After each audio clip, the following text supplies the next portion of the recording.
okay, let's write a horror script. And so we said, okay, we're probably not going to have any money. So he said, well, my grandparents have a farm that has an old house on it that nobody's been in since the early 70s. That I think like his great aunt or an uncle lived there.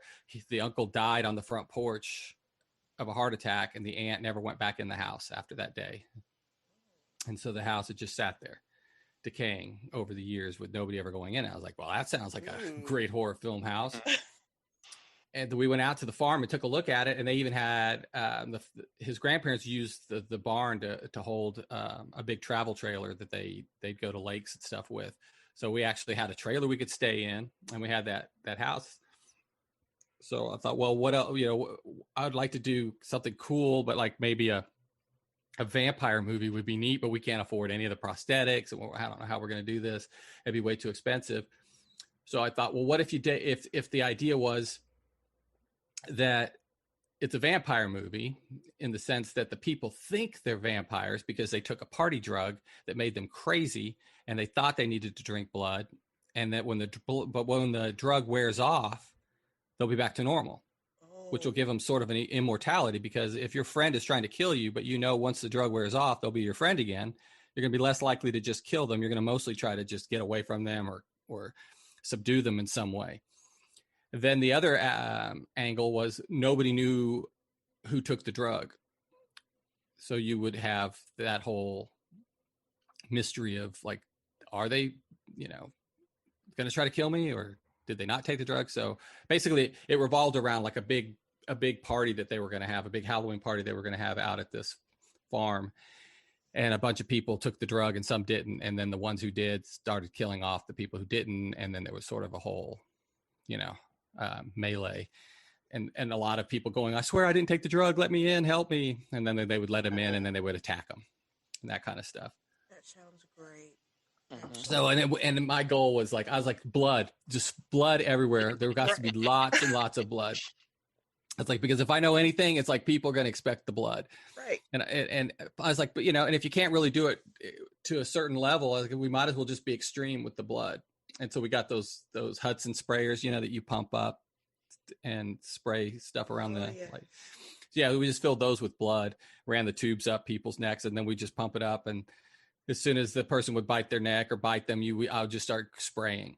And then I was like, and I told everybody, I was like, look, when in doubt, go for more. That's right. Because once that blood starts squirting, like we're committed.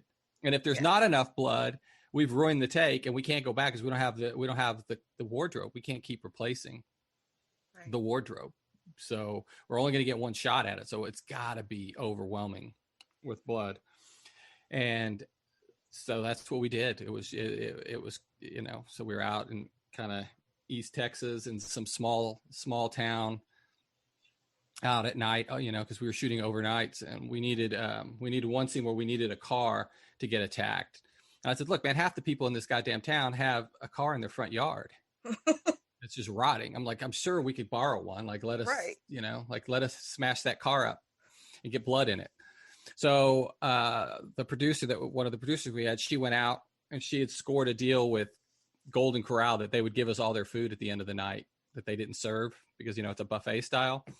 So we could have, and that's what we would eat because we were working nights. So that we had free food. She'd go down there, pick up all these big trays of food. So while she was there, some guy was asking her what she was doing with taking the food. Like, did she work for a homeless shelter or something? And she said, no, it's a film production. And same difference. Yeah, pretty close. And then she got to talking to him, and he said he had a car that we could use. So on the night in question, we go out, and she's like, "Oh, it's around here someplace." It was daytime when I saw it before, and now it's pitch black, dirt roads, no lights. So she's like, "Okay, this is it. We found it." So we set up our lights. We got a generator. It's like 2:30 in the morning. We've got this car, a bunch of kids wearing costumes, and they get attacked in this car, and then we're trying to smash the window out, but it had tint on the windows, and we couldn't get the window to break. So we had like 50 takes of just trying to hit it with everything we could find. And we kept increasing the size of what we were hitting it with, trying to see if we could smash it. And, and I'm thinking, what happens when it does smash? Like, I don't want to get the actors, hurt with the glass flying. And and there was people screaming, you know, they're dying and they're screaming, no help. And, you know, all this craziness. And so we left this car covered in blood, smashed windows. And then the next day, the guy called her and said, hey, I thought you guys were going to use my car. Oh, no. Mm-hmm.